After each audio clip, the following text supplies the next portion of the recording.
Today we're tackling a problem that asks us to identify the customer with the highest total wealth. Given a list of bank accounts for multiple customers, how would you efficiently determine who's the richest?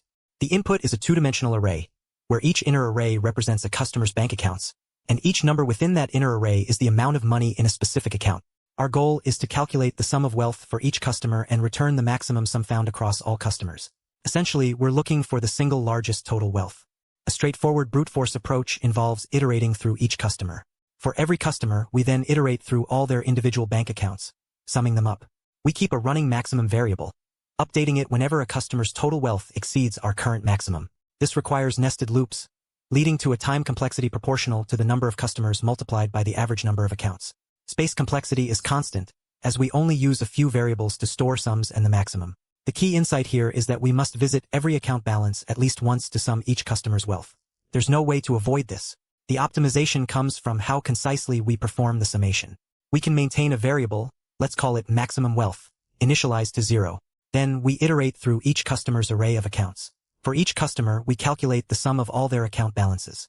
After computing this sum, we compare it with our maximum wealth variable and update maximum wealth if the current customer's sum is greater. This process continues until all customers have been checked. This approach avoids any redundant calculations, performing only the necessary sums and comparisons. Let's trace this with an example. Accounts are 1, 2, 3 for the first customer and 3, 2, 1 for the second. We initialize maximum wealth to 0. For the first customer, we sum their accounts. 1 plus 2 plus 3 equals 6. We compare 6 with our current maximum wealth of 0.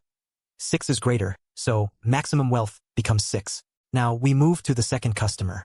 We sum their accounts. 3 plus 2 plus 1 equals 6. We compare the 6 with our current maximum wealth of 6. They are equal, so maximum wealth remains 6. Since there are no more customers, we finish. The final maximum wealth returned is 6. This is correct because both customers have a total wealth of 6, making 6 the highest wealth among them.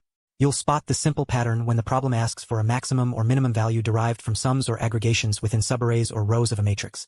It's often a signal that a single pass with a running accumulator and a max/min tracker will suffice. Time complexity is O, m times n, where m is the number of customers and n is the average number of accounts. Space complexity is big O of 1, constant time. This pattern of iterating and accumulating is fundamental. Try the next problem involving array aggregation. Same core idea. Don't forget to subscribe for more concise DSA breakdowns.